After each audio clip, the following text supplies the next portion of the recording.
everybody. I'm Audrey Moore with Audrey Helps Actors, and this is episode number 72. What you gonna do with your acting career for Self-Tape May? How is your self-tape practice going? Oh my God, I am dying for all of your pins and button pins. They are so great. One of my favorite standouts is an actress who had a unicorn cat pin, and she said, "This is meowgical." I was just like, I love people. I love it. I love your pins. I love your brooches. I love seeing them. It brings me such joy. And I'm so proud of you. If you are getting any done, if you've started at all, you are so cool. And if you haven't started and you're like, I'm not sure, like, do it. Just do it. Just do like 5. Just get started. Be like, I'm going to do 16, but mostly I'm just going to start. I'm going to start the self-tape practice. We are auditioning for the rest of our lives. You have to love and be good at the audition process. You just have to be. It is a professional requirement. And all of the good acting class work that you do is great. But at the end of the day, you have to audition and book jobs. So do it. Practice. I still haven't seen any Star Trek, you guys. I haven't seen any Star Trek. If you do a Star Trek, you got to really tag me and make sure that I know that it's Star Trek. And everybody else be like, Audrey, did you see the Star Trek one? Because I'm about that Star Trek life. Okay, today's episode, we have Arlene Schuster of ASG Casting, and she also has a teaching studio that is a group of women that she knows and trusts who teach the commercial side of things over at Camera Left, Stage Right. That's Camera Left, Stage Right. I love the women that teach there, like not for nothing. If anyone's going to teach you how to have a 6-figure income off of commercials, they teach, they have decades of experience in terms of what's hot, what's happening now. And if you're going to take commercial classes, I have to say, I'm such a big fan of like advertising changes so fast.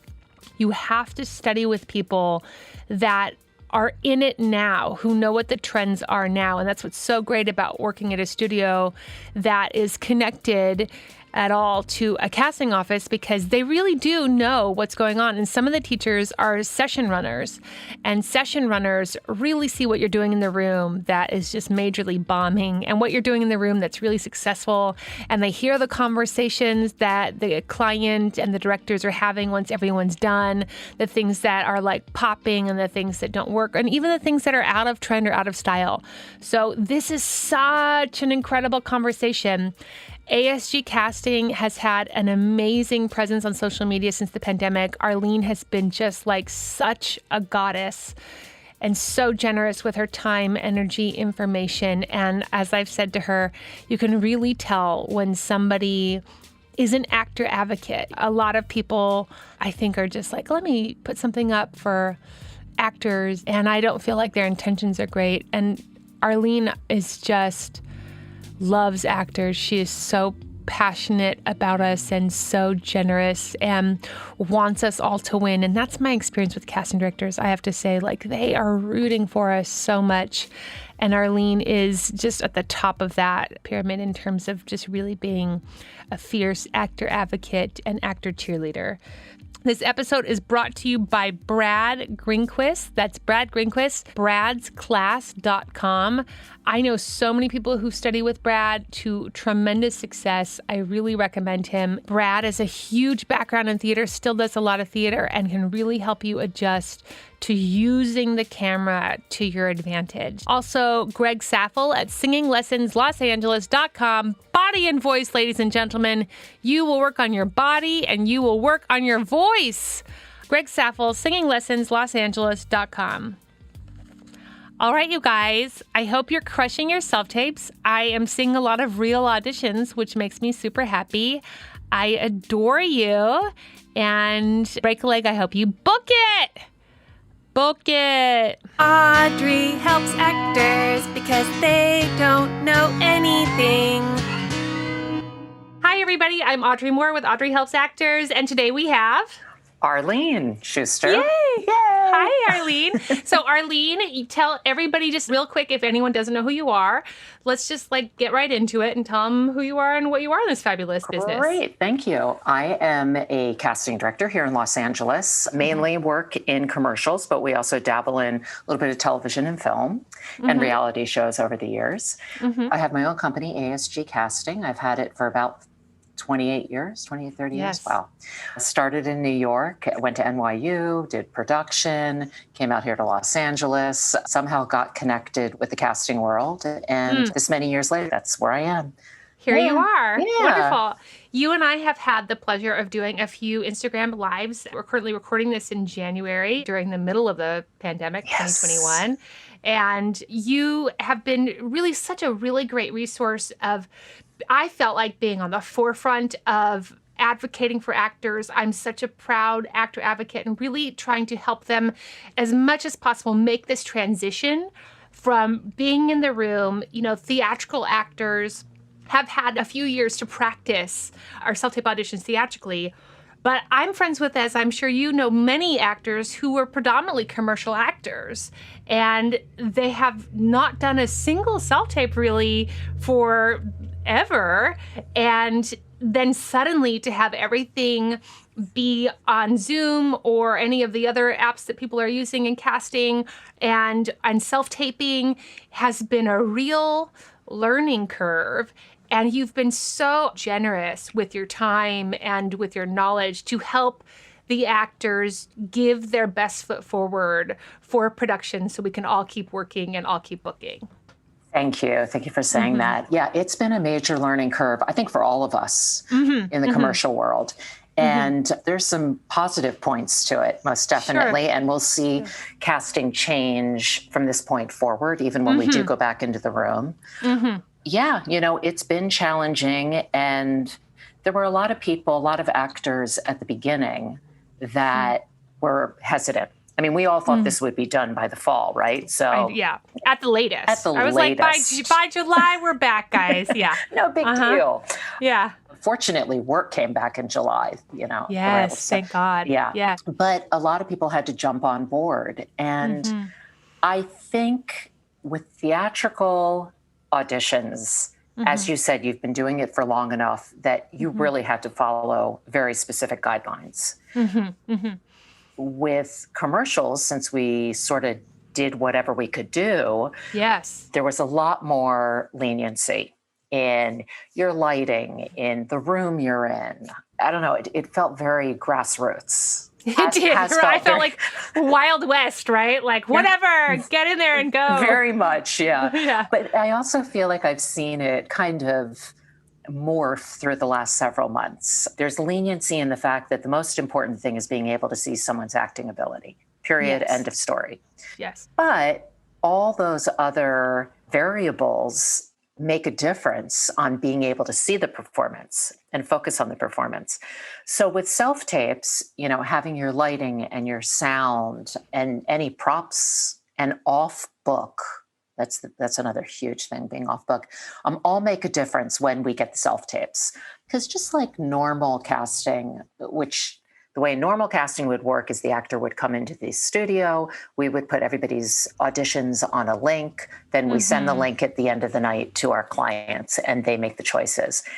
Realistically, they could take 2 seconds, see your slate, realize they don't like you for some reason, you look like their cousin or their brother, and then they move on. Well, it's the same thing with self-tapes. So if the front end of your self-tape isn't somehow engaging, it could pass it right by.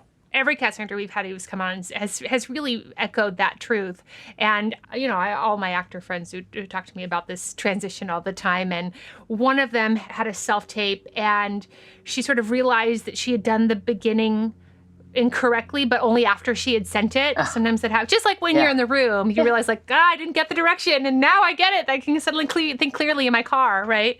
And she said something to the equivalent of the second scene, or will they watch the second scene? And I said, I think you have at best 10 seconds. Exactly. And she goes, 10 seconds? And I was like, yeah, I think when people would come in the room, casting had to sit there, and whether you were prepared or not, I never have heard of anyone being like, you know what, you're not ready, just go. Right. Like that's never, it's always our fear, but it's never been the reality.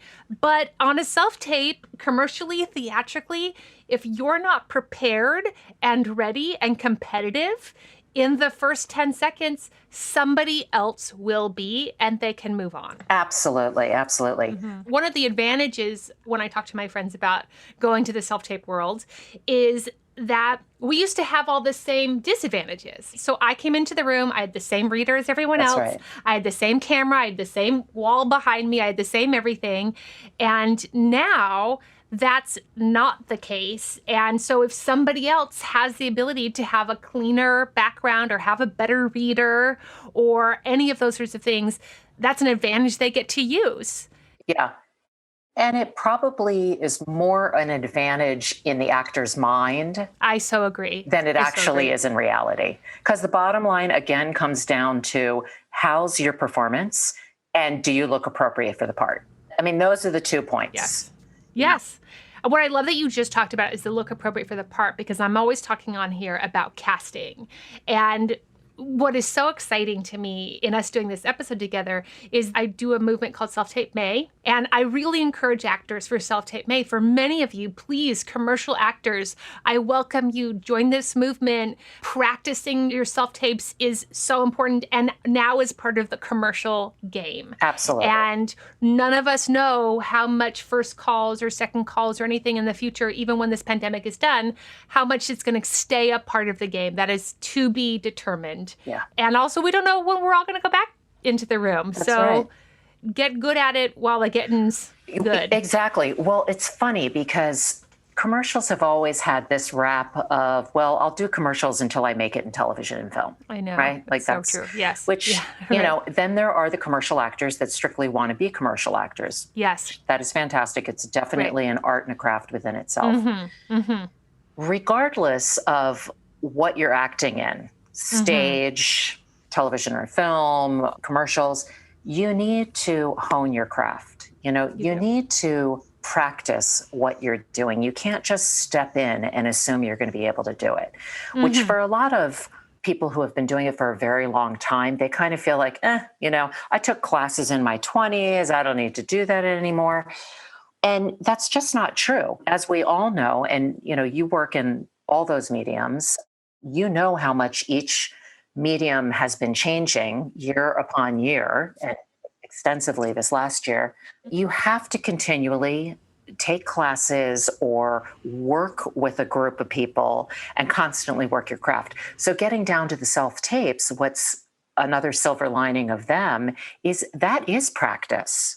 You are actually honing your craft. You're able to see how you're doing, what works objectively, what you would go for or not go for with that performance if you were making a choice.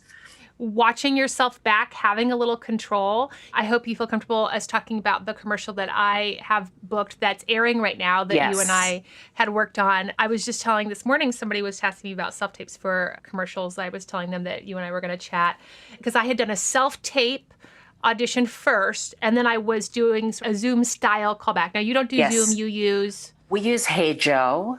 So they use Hey Joe. Yeah, we call them virtual callbacks. And then on the callbacks, I would say most people that are doing self-tape auditions will end up doing a virtual or an in-person, depending on where in the country they are, who the client is, and how comfortable everybody feels. Absolutely. I love the virtual callbacks. I mean, I'd rather be in the room, of course, and actually be able to feel and see and work with people, yes, instead of virtually. But the virtual callback, there is still communication between the actor and the director and the casting director. Yes. And again, it's one of those situations, and I know we've talked about this before. In that case, you have to make sure that your internet or your connection is good, as well as the lighting is good, your sound is good. You need to have a certain amount of space so that, because this will happen all the time, we'll get into the space, and all of a sudden we want to know, do you have some food that you could bring in? So we could use that in the scene. Do you have a beach towel you could grab, or a chair, or a computer? And it's a lot that's being asked of the actor for sure. But you should be able to have the room to move. Exactly. Quickly get out, maybe find the prop. I will say, if you see in the script that certain props are needed, use them in your self-tapes. And if you didn't use them in your self-tape or your first call, make sure to have them around for your callback, just in case.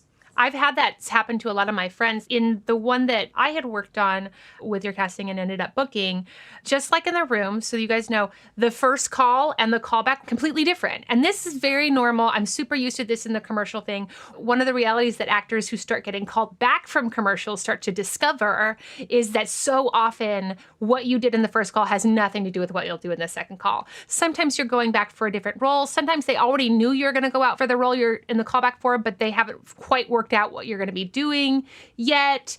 And so the self-tape was in a car. It's a Ford commercial. So I did my research in watching some Ford commercials. And I realized one of the things that they are selling right now, in particularly the model that I was auditioning for, is this camera that you sort of can move with a knob. And it allows you to sort of reverse and move your trailer or whatever back more carefully. And I'm hauling something because I had a trailer.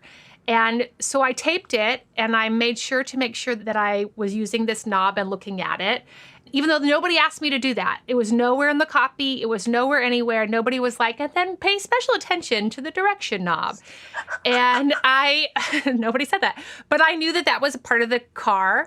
And after taping, I realized that my hand wasn't in the frame after the first tape. And I wouldn't be able to do that necessarily in the room. Now, hopefully in the room, they would say, Audrey, put your hand up a little bit more. They'd adjust the frame.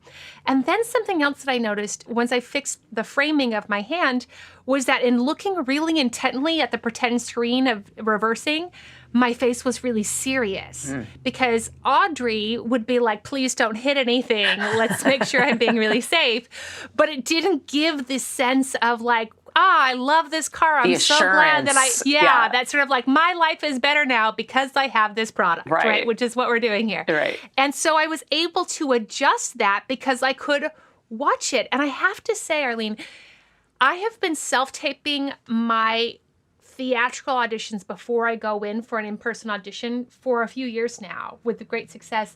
And for whatever reason, it never even dawned on me, Arlene, to do that for a commercial. And just being able to do that for these self-tapes, I'm like, oh my gosh, how many times have I looked worried and not realized? Right. Exactly. Well, I mean, I think, again, that's one of the silver linings of this. It's given us an extra tool to be able to use. And everything you said, I mean, that was fantastic. And I hope people listen and do this. Do your research on the product. Makes all the difference in the world. And it's fast. I mean, commercials are 30 seconds. Yeah, totally. And what happens is, I'll tell you, when we get feedback from our clients, it's different depending on who the client is and how they go about it. But in most cases, we always hear from the director and we hear from the ad agency. From the ad agency, we hear from the creatives and the art director. Right. And usually, or depending on who the director is and the agency is, they'll write little notes. Now, with the agency, it could be as many as 4 people on the team that we're getting notes from. So you have those 4 people making choices and you have the director making a choice. So we're kind of getting input from everybody. And inevitably, with what you did with using the camera movement, someone on the team probably made a note. She used accessories of the product. Yeah, exactly. Yeah. Which we really want to try and capture. And then who knows, that audition might have jolted them to remind them to tell the director. If we can just sort of throw it in but not make it a big deal, that would be a great thing. It was just one of these things where I sort of felt like, again, what can I control? That's what was so great about the room is the session runners had talked to you and you had talked to everyone else. And there was this sort of cohesion of figuring out what's working and what are they looking and what's helping them to sell it. They could have said, Audrey, lighten up your face, throw it away. 100%. Exactly. Right. Audrey, you look a little concerned here. You're happy about the camera. You don't need to be concerned in the Ford. Actors, we understand the fear. You've been asked during this time period to be a director. Yes. to potentially be sort of a writer and an art director and all the other tech ends needed. And I hope actors know, I mean, yes, you should look at what you do and critique it. It's like we look at papers that we write and critique those before handing those in. But our expectation is not that you will be directing this spot. So if you get it wrong, if you go down the wrong path, but the performance is good, like you said before, we will adjust it. In fact, remind me in the callback, you were only getting something out of the back of the car, right?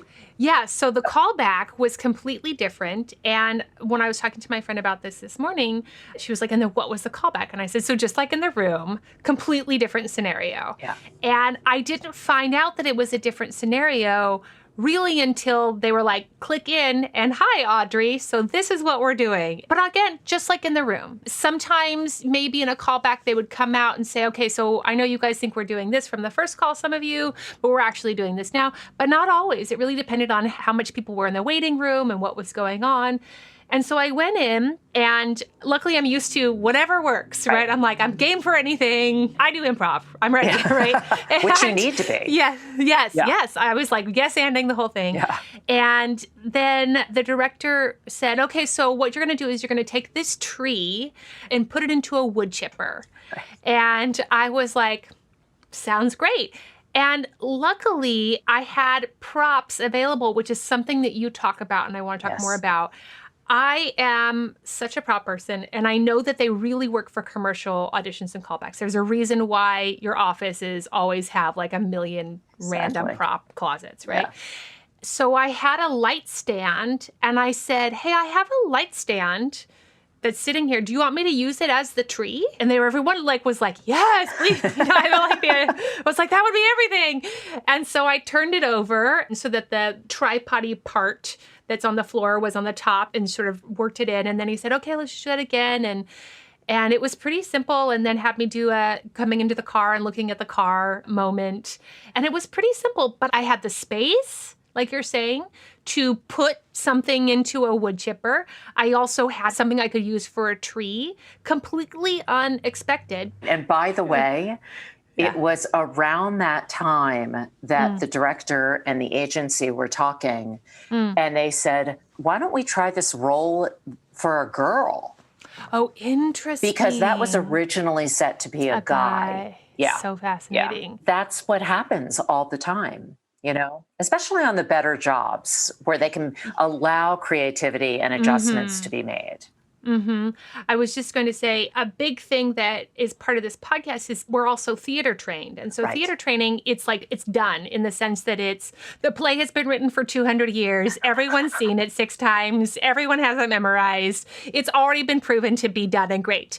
And so you're doing these like new, interesting things to make something that's done new and interesting, and getting them to understand that this is sort of like developing a play. Like what we're doing on camera is it's always in development until you see it on the air. And even what we shot, and I saw the storyboards, so you guys don't know what storyboards are. Storyboards are, they take like these visual pictures that they draw of all the shots that they're going to do during the day of whatever your spot is. So I was in wardrobe when they were gluing the storyboards together, and I saw my storyboard, and definitely what was on the storyboard is not what made it into the commercial. Yeah. Because it was still in development based off of all of what they got and put together and put in the commercial and made it on air. Yeah, absolutely. You are absolutely right. We're always working it. And the best jobs are when the director has the flexibility on set to be able to do all those different ideas. And that's how you end up with the director's cut and the cut that actually airs. Yes. And so on and so forth. Yeah, absolutely. It is kind of funny because in television, they also really like to stick to the script. But not in commercials at all. It's I'd love to talk a little bit about improvisation in terms of some of these virtual auditions and callbacks. Yeah. I think something that I'm having to practice on, that I'm actively practicing on and getting used to and adjusting my setup for, is improvising on a virtual audition or callback. I want to say, I'm going to count this for you guys for your self-tape May. If you do a self-tape like Zoom hash session for a commercial and you record you and another person, I think it counts because it's about practicing the audition process at home. What do you think in terms of what people can be doing right now to get better at that skill? That's a great question. And I'm actually going to do a little plug-in here. Please. Which is we offer classes at Camera Left, Stage Right. And in our classes, it's all about the audition. And we often talk about improv and how important it is within the commercial audition, as well as other auditions, of course. That's my plug. Great. First of all, just so you guys know, the women that are teaching at her studio and one guy, but definitely I know the women. I know the women very well personally, and they are, I mean, they're just incredible. If I was going to have somebody like plan a big event for me and I could afford those two women, they're like the most productive, planned, organized, just badass women that ever lived. Yeah. So one of our classes, Basics of Booking, is taught by Kelly Daniels and Sid Strittmatter, who have been actors working both commercially and theatrically for years. Yes. And they really learned how to grow with who they were becoming and change their categories and change the style, because acting style has changed over the years. So much. They're great. And then I'll just also name Laurie Medlin. She's an actor and a session director with us, ASG, and other casting directors in town. And she teaches another class called Bite, Sip, Smile, which kind of works with specialty products and just really understanding how to use props and improv and all these things that we're talking about. And of course, Scott Wisner, who virtually is only teaching kids classes, a kid and a teen class. We have a lot of actor moms and dads. That's great too, because he's amazing. He is a psychology major. Yes, so he comes from a background where he really understands how to get things out of the kids and not make them feel pressured or pushed or degraded. And that's fantastic. We've had really great feedback with both the kids and the teens. So you asked the question about practicing improv. And I agree. If you can work with somebody and go back and forth, that's a really great way to try and work on it. It's difficult because you don't want to step on someone else's lines. Right. And to me, that's part of the practice. Yes. What's so great about improv, for those of you who do it, know it's tennis. You're hitting it back. And that's what's so engaging, is watching these people create something really engaging out of literally nothing. Jobs were sort of, I thought, won and lost in callbacks based off of how well the actors could really play tennis in the callback. Yes. And with this delay, it's a little different. It's tricky because part of it is somebody starts speaking and that lets you sort of let them have the ball. And with this, you have to sort of trust more that you're going to stop speaking. It'll feel to the actor who's going to stop speaking like a Grand Canyon size amount of time. Absolutely. In the performance before the other actor starts talking. Yeah. So it takes some practice to get comfortable. It does. And I think that, certain things to kind of practice are nonverbal improv, nonverbal reactions during that time period where you're waiting for that lag time, so that maybe the viewer, we're not seeing it as dead space. There is something happening. That's something you could add in. I will say that we are very aware of the lag time. I agree. You're not judged on that. And we at ASG, what we have tended to do is not do double auditions where two people are working together because of the lag time. And the flipping of the picture, sometimes it gets a little odd. We found that it's better for them to be riffing with the session director. Session runner. But you do have a lag time with that as well. But we've also found sometimes it's just more helpful to say, look, give it to us 3 different ways and do it at your own pace. And when that happens, you as the actor need to do one of the reads, then give it a couple beats, and then move into the next one. Don't leave too much time between each of them where we think, okay, do we need to go? Are you there? Yeah, right. Like then we're like, okay, and the next take. And then they started talking already, and then you mess it up. Jumbled. Yeah, totally. Yeah, exactly. Yeah. I just wanted to say, a lot of people are asking me about classes on Zoom. I'm getting a lot of people who are like, do you think it's worth doing some of these classes on Zoom? And for me, I'll just say, auditions are on virtual platforms now. That's right. And I don't know to what degree that's not going to be true anymore, I don't know yet. Yeah. But I do know that there's the cost of doing something and then there's the cost of not doing something. Right. And if improvising or acting virtually makes you angry or frustrated, or you think it's stupid or any of those sorts of things, and you think Zoom acting is stupid and acting over virtual is stupid or any of that sort of stuff, that is an attitude issue that will directly affect your booking ratio. Exactly. Because there are people out there who are yes-anding it and who are taking the opportunity, whether it's through a class or through something else, working with a friend, to practice this new, it's really a new art form. It's doing it like you and I are talking now. Yeah. Yeah, absolutely. And I feel like it's, for me, it has made me have to stop talking over people, which in reality, I do that all the time, not because I mean to, but just I get so excited. I have to be a part of it. I know. I'm the same way. I'm so eager. Yeah. So I agree with you. And the cost. There's a cost of doing something and there's a cost of not doing something. Yeah. Wow. I really love that. Commercial money, let's be real, you guys, commercials is good money when it's good money. I mean, you never know until it's done what it was going to be. But the potential of a day's worth of work is really big. I talk a lot to commercial actors who are trying to transition to a theatrical professional career. Yeah. And one of the hardest things is the financial adjustment. Commercial actors are used to working a day and making big chunks of money. And when you transition to theatrical, working a day, you do not make a chunk of money in the beginning. You make very little money.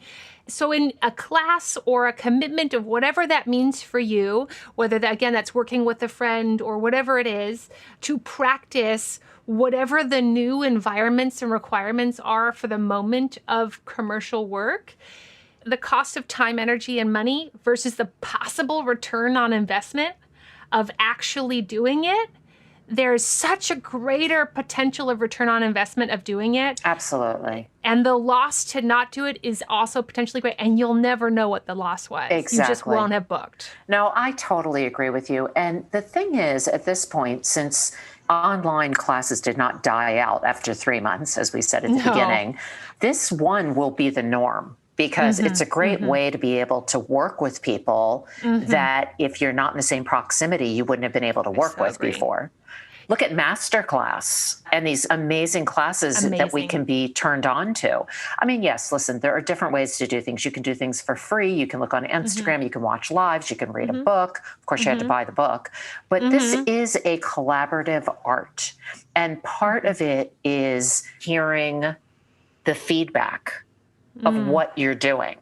And I think that the only way you can do that is to either be in a class or be in a group with people. Let's say you don't have the money to spend, which is, totally understandable.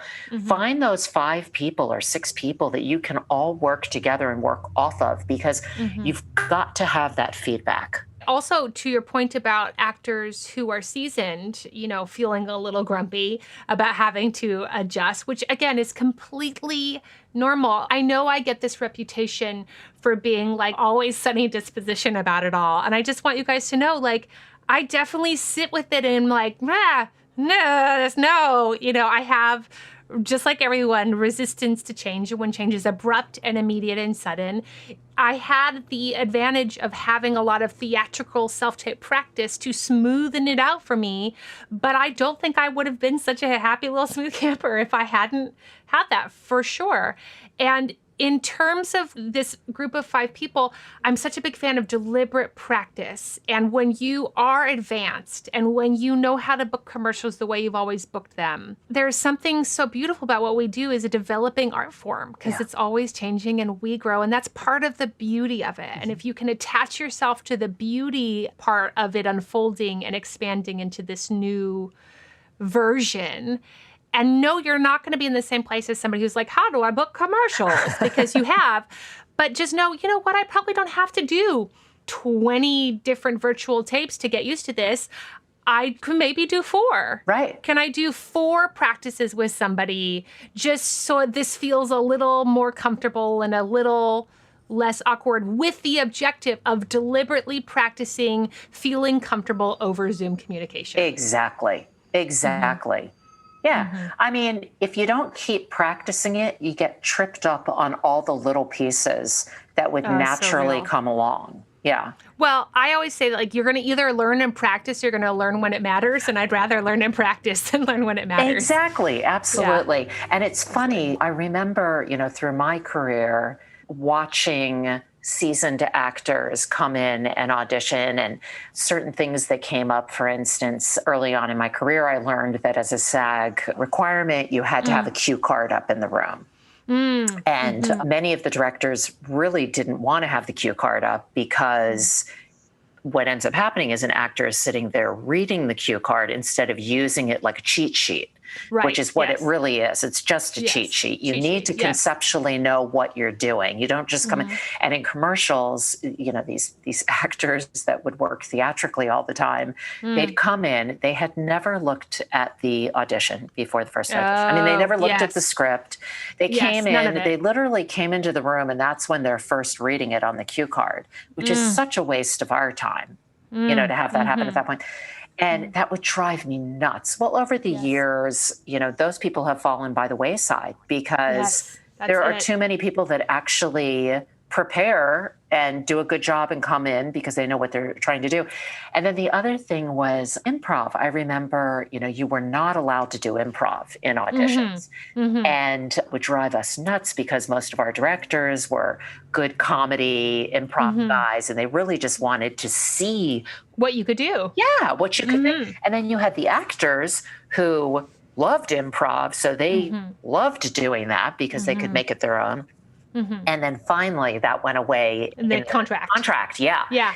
And so what ends up happening is you still have some, I'll call them old timers, who really didn't get that memo and still think that that's what you can do. Well, that's an example of people that need to be taking a class.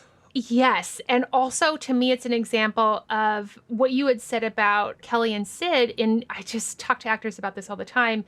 Growing with your career. If this year has taught us anything, it's that things change, and this business changes on a dime, and what is expected of you changes on a dime. And it's out of our control.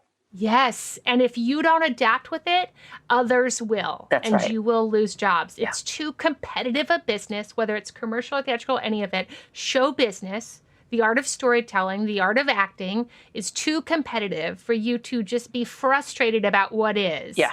Other people will be frustrated and also do something, and they will get the results. Exactly. Just like you would in any other business. If you were an athlete, or if you were a scientist, or teacher, or tech, exactly. In hair. Yeah. People are always having to go back and learn, what is the expectation now? Yeah. How do I be my best now? Absolutely. And by the way, Kelly and Sid and Laurie all still take classes.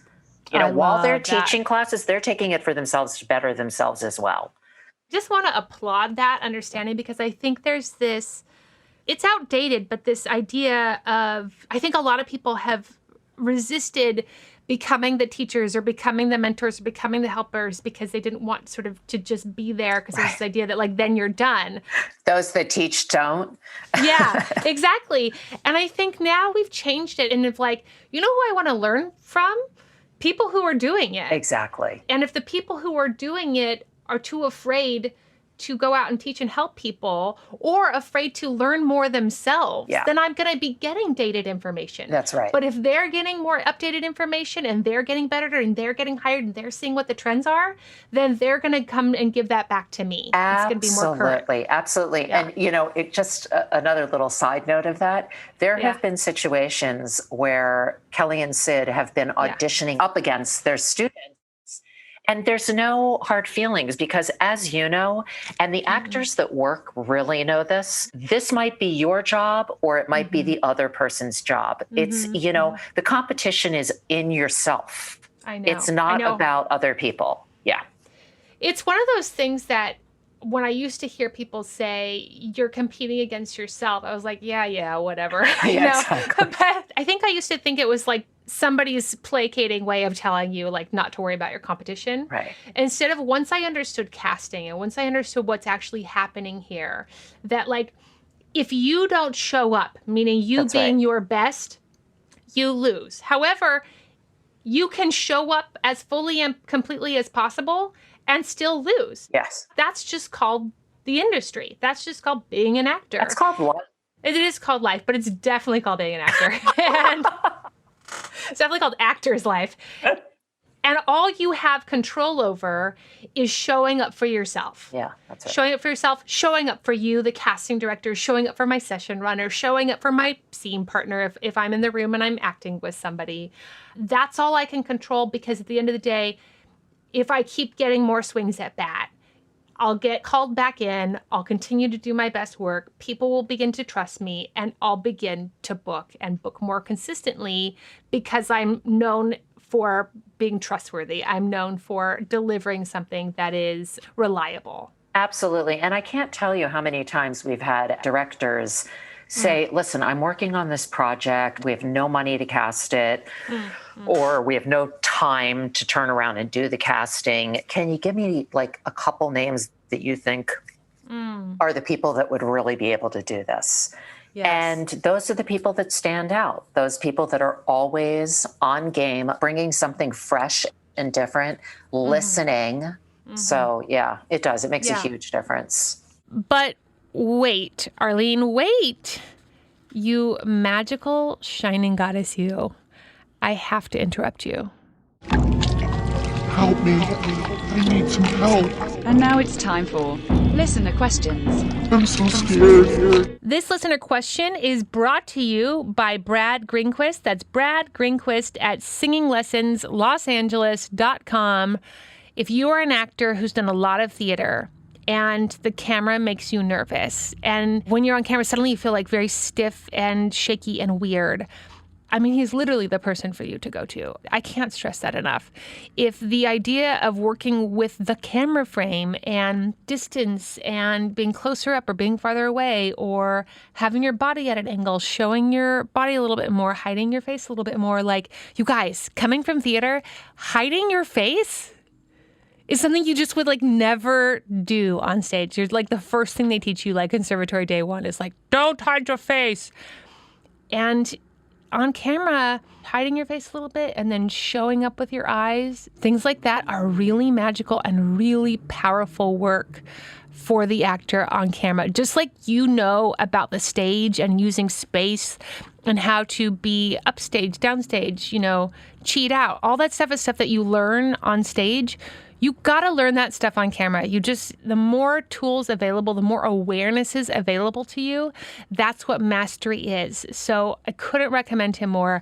He is a working actor. He's been working for decades. He does television. He does huge films. He does commercials. And he has a tremendous understanding of the camera and how it relates to the craft. So check him out, bradsclass.com. That's bradsclass.com. If you have a listener question, please call in 667-ACTOR-70. That's 667-ACTOR-70 for all your listener question needs. Hi, Audrey. This is Erin calling in from Los Angeles. I recently reached out to you over email just to tell you thank you for helping me get my shit together, because I worked with Buckley. I got some new headshots this spring. I'm calling here in spring of 2021, and really got specific with my looks, nailed my typecast, and it paid off because I was able to sign with an agent that I'm really excited to work with. And it looks like, you know, things are looking up for me in that regard, because I've struggled a little bit with having the right headshots and things in the past. So thank you for that. But something that came out of that meeting is my agent mentioned that she wanted me to work on becoming SAG eligible this year. She said she doesn't need me fully SAG, although based on what I've listened to in your show, joining the union as soon as possible is my goal. But in terms of becoming SAG, I know things have changed a little bit, and especially post-pandemic, something that she mentioned to me was that previously Taft-Hartleys were sort of given out a lot more frequently than they are right now because of the pandemic and how COVID has affected productions, budgets, and the amount of money that studios are willing to give out in terms of those Taft-Hartley penalties. Even if they aren't inherently that much, it's definitely a way that they can sort of trim the fat on their costs. and they're being a lot more tight with who they're offering those Taft-Hartleys to. So I'm looking at my other ways that I can become SAG eligible or join the union. I know background work and vouchers is an option, but I've heard it's hard to do here in LA because of just the availability of union actors to do background. Should I maybe look into other markets and doing background there? I do have the ability to travel pretty easily. Another thing I've considered is financing my own projects, but I've heard that like the new media and short film SAG projects don't actually offer that eligibility status. They just make you a must join immediately if you sort of go that route, and they can be inaccessible for people that don't have a lot of money on hand because they require you to create an LLC a lot of times and get insurances and things that productions are required to have through the state of California that can make it a lot more complicated. So I'm just wondering what your take on that is, because I want to be able to compete with the actors that are in the union for those sort of co-star and guest star roles, because that's the level I am at currently, and I will not be able to do that, I don't think, if I'm not union. So I appreciate the help and all of your insights and everything that you have helped me learn in order to get here. Thank you. Hey, girl. Hey, I love this question. And I'm so glad we're having this question during the commercial episode with Arlene, because honestly, one of the tried and true, longstanding ways of getting yourself Taft-Hartley, becoming union, is and has always been through commercials. I know you. You did send me your email, and so I Googled you because you were like, I got these great shots, and I worked with Buckley, and I got casting, and then I got this great rep, and I was like, oh my God, let me see these shots. So I checked you out, and you did get really great shots. I mean, super great. And you're right, like clear as day what your casting is and how to market you, which I just like love so much.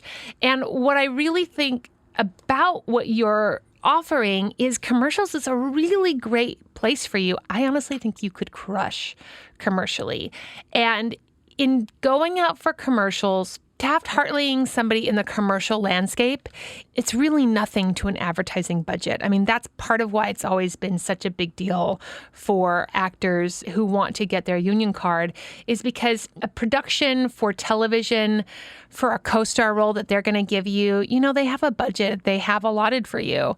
And they don't want to spend another chunk of change to Taft-Hartley you for your co-star. That isn't usually necessary because there's somebody like you who is union already, and they can cast that person and they don't even bring you in for that audition. So being union, for all the reasons you said, is really important to compete. And in commercials, they don't care if you are a union actor or a non-union actor. Taft-Hartleying you in a commercial is like nothing for Tide or AT&T. What's so great about commercials is like they want the person that they want, because even though it's 30 seconds, that person becomes a face of their brand, and they are willing to pay whatever fine they need to pay to make that person a face of their brand. So I really recommend doing some work in commercials. You know, if not camera left, stage right, then look up any of the places that are doing commercial classes. And listen, you've got to get into a commercial class if you haven't before. I can't tell you the number of actors that I know who are like, I just like haven't booked a commercial. And I'm like, have you taken a class? And they're like, no. Like, okay, well, maybe take one. You know, if you can start making money off of commercials, if you want to transition into being a full-time working actor, the amount of money you can make off of a single commercial can really be your ticket to the show. So in general, I recommend that for you as a strategy. And then in addition to, I think as a strategy to become SAG, it's a really smart way for you to go. And I think you could do it within the year. I really do. In terms of going to a smaller market versus financing your own project, I think that you're wrong in terms of the new media and all of that stuff. And so this is my assignment for you. And for any of you who want to know about the new media, call SAG-AFTRA and ask them if they're having a new media talk or course or anything like that. And then any of your friends who have had new media projects, reach out to them and ask them for coffee. Like if you have a goal like be SAG, and one of the ways is commercials, and you got to hit that section.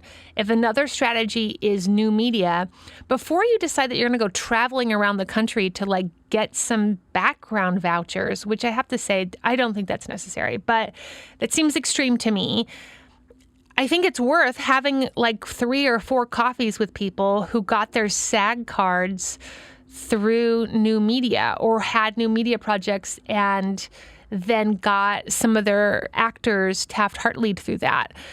So I recommend that because even if it's a few $1,000s, like if you can do a new media project, also, I don't know, shoot some footage that would be good for you to have and sort of kill 2 birds with 1 stone and make that happen, I think it's worth investigating the cost of time, energy, and money, especially if you're looking at being willing to like travel to another market to get SAG vouchers. I also don't think getting your SAG vouchers for background in a smaller market, I don't think that that's a better route to go because yes, there are more actors in Los Angeles, but there are like 20 times more projects in Los Angeles than there are like really in any other market. And so there might be less actors in a smaller market, but there's also going to be far less projects for those actors in a smaller market. So I think if you're going to do it, try to do it here. So I would really say, goal. I want to be SAG in a year. My options are commercials. Cost of getting in commercially, your headshots to me are already commercially viable, so you don't need to go take new headshots. Go do a class. I really like Camera Left Stage Right. There are many other ones that are really great. And talk to your teachers about becoming SAG eligible. Talk to them about what that might look like or what that might take. And see if you can start getting in for some SAG commercial auditions and getting your SAG eligibility that way. Also, take 3-4 people out to coffee and ask them about their new media projects and really find out the nitty-gritty. And also call SAG-AFTRA and ask them about the new media agreement. And just know, depending on which SAG rep you get, you might get different answers. So you might want to call 2 or 3 different people at SAG and see if you can sort of get the general lay of the land. That's one of the things is you'll get this person on the phone and they'll say one thing, and you get somebody else on the phone, they'll say another thing. Try to investigate that from the SAG side as well. And then 3, investigate background. Commercial background is a really great option. Somebody at your commercial class might know a SAG director who can help you get some SAG vouchers or something like that. I know a lot of people have connections to commercial production companies, and they'll work as a SAG background actor through those production companies, things like that. So again, I think doing background, work with a background agency and let them know you're really wanting to get your SAG vouchers. I personally would hit all 3. When I was working my way towards being union, in retrospect, it happened very fast, but at the time it felt like, forever. I did both commercials and background vouchers. And I booked my SAG eligible commercial. And then I had like a window to do my next job.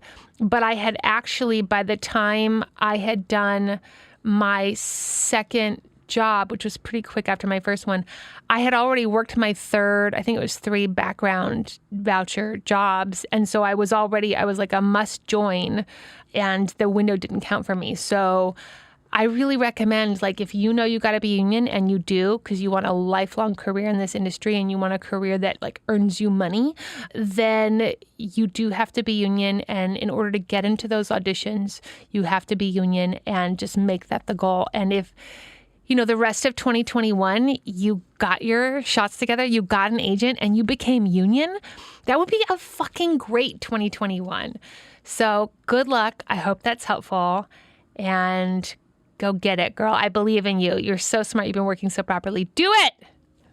And now back to your regularly scheduled program. Let's talk about some of the self-tape things that you are noticing that works in terms of getting called back. I got a piece of advice from somebody in terms of, I was like, hey, what's working? Like, what's booking? Like, how are people booking jobs right now? Are you noticing anything? And he goes, this is going to sound really rudimentary, but be happy to be there. Yeah. And I was like, God, that's so real. Because in the middle of this pandemic, in the middle of our government disaster, all of it, it's easy to just feel like, and then I've got the commercial audition today at 2. Well, it's funny with the most rudimentary of things, just be happy that you're there. On the virtual auditions, Yes. we were doing a couple of them at the beginning, and it was different age groups, but not really early 20s or 20-somethings. And then the 20-somethings were doing it.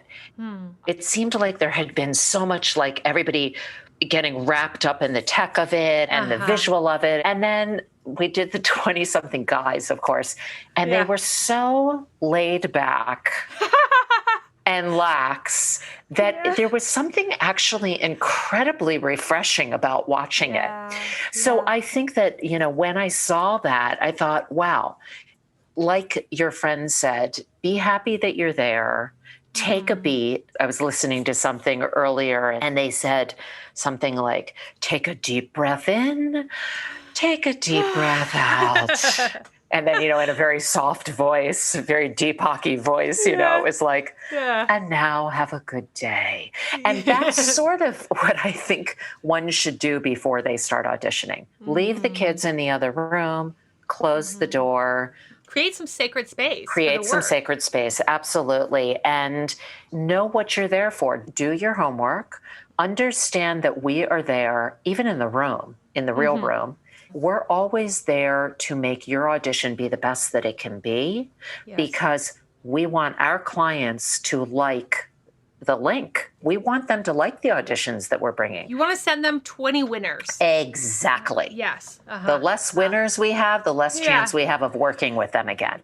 Our role is to bring a good cast and bring great options to our director and our ad agency.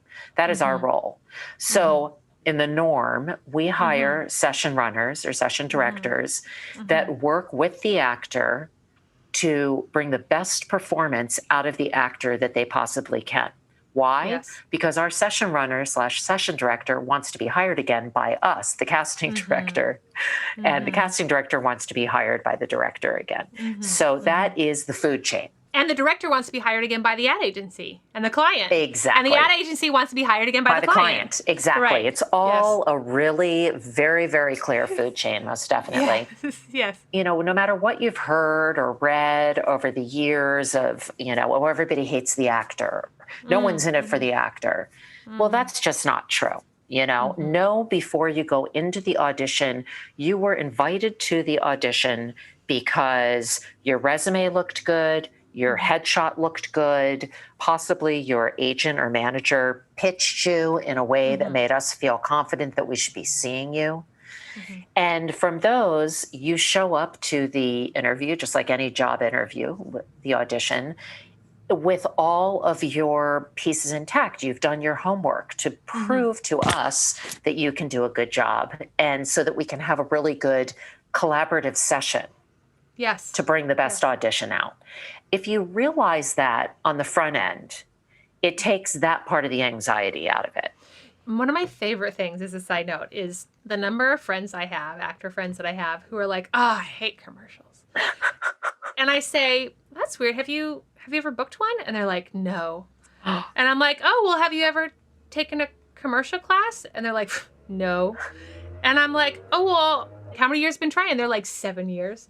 And I'm like, the hubris in the idea that you would be doing something for 7 years, and because you were great in whatever other capacity as an actor you were in, and that commercial acting, that there would be no skill to it, or that the people who book them all the time, that's just because of some weird favoritism, or because they have some random, I don't know, nose that is adorable and they just get hired all the time, like that there's no skill. And once you start booking in any form as an actor, you realize, oh, there really is an art form to this. And people I know who are booking commercials like gangbusters all the time, they're working all the time, they know the bite and smile. They know how to manage their attitude, even if they've been waiting outside in the waiting room for an hour and 30 minutes. They know how to improvise and show off the product and be of service. They really have put in the hours to be masterful about it.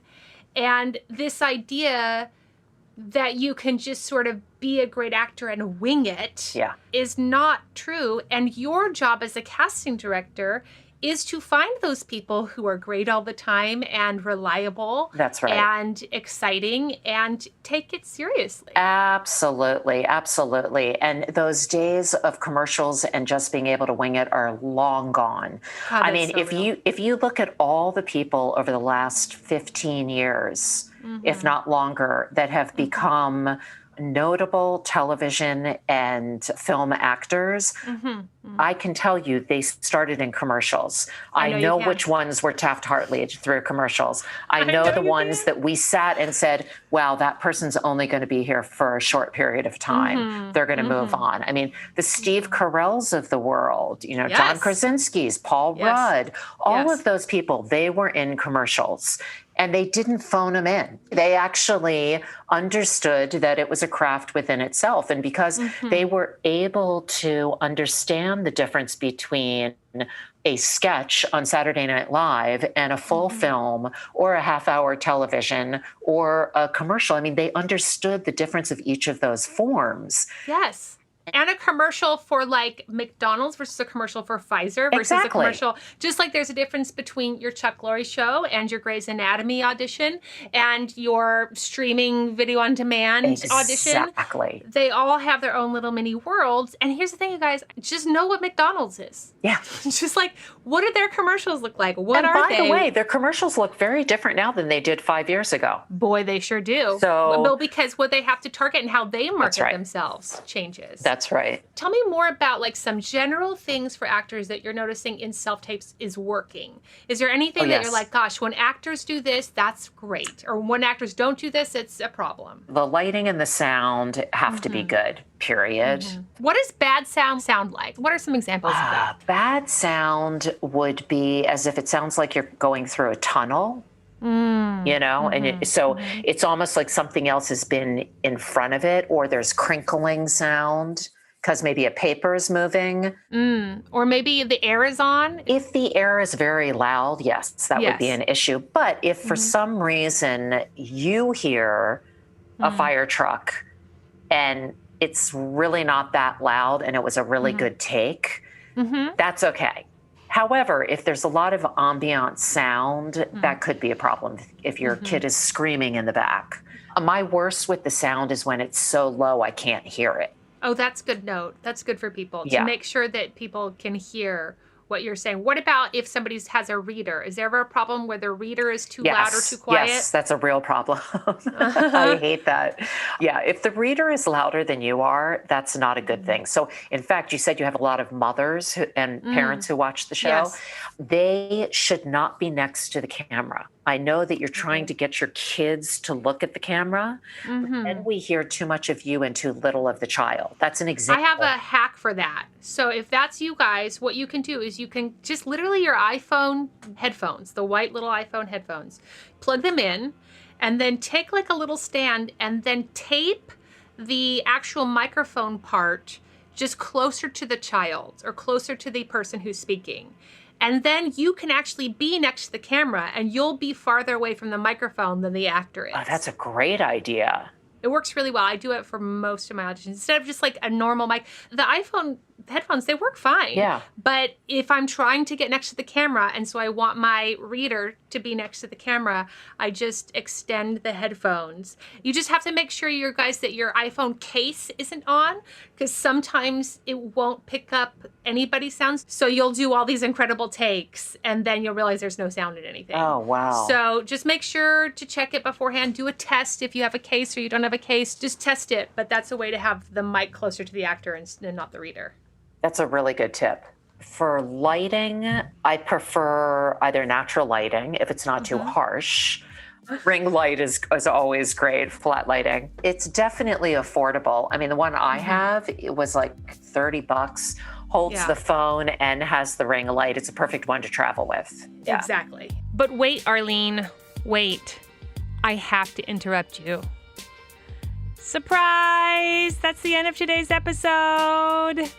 This episode was so good, that we couldn't edit it down to an appropriate time for one episode. And I just decided that we're just going to make it 2 episodes because, listen, I tried, our editor tried, shout out to Taylor, Martorana. We all tried, but we could not do it. So you're going to have part 2. Next episode, we get into so many really great things about the self-tape process, some tips and some tricks. So check out next week. We talk about eyeline, behavior, dressing for the part, using the space, more ideas of what to practice with Self-Tape May in terms of commercials. You guys are killing it. You're crushing it. I will see you next week with more of Arlene Schuster over at ASG Casting. I adore her, and don't you too? All right. I love you. I'll see you next week. Special thanks this week to Arlene Schuster. That's Arlene Schuster at ASG Casting. Please follow ASG Casting over on Instagram. I'm telling you, she gives incredible information. Check out Camera Left Stage Right. I love the women over at Camera Left Stage Right. We did a really great Clubhouse collaboration, and take the class. If you're already like a seasoned commercial pro, I'm having a lot of success with even hiring people for just some like weekly coaching. If I have a self-tape, even hiring somebody for like a half hour to sort of help me work it out, see if any of those girls are available. But really, Camera Left Stage Right, if you want a really good, conducive, collaborative, informative, and nurturing environment from people who are working and have been working for a long time, and also are session runners, the people who are the ones that bring you in and tell you how to get this audition going. They have classes online. I'm sure that once things are opened up and safe, they will go back into their room. So take a look, Camera Left Stage Right. I highly recommend follow them on Instagram. Special thanks this week and every week to Thomas Hank Snodgrass for his incredible work with sound. Thanks, Tommy. You guys, Thomas loves to surf, so if you ever see him out there, just give him a little hang something sign what you do with your hands. Executive producer, Jesse Lumen, my still so handsome husband, getting more handsome every year, I should say. Show music by Ari De Niro. Theme song by Aalok Mehta and 108 Hill, and editing by Taylor Martorana. Taylor! Crushing it. Also, don't forget your pin, and don't forget your towel. Don't forget your towel, but don't forget your pin. Don't forget either. Towel or pin. Have the best self-tape May. I'll see you next week.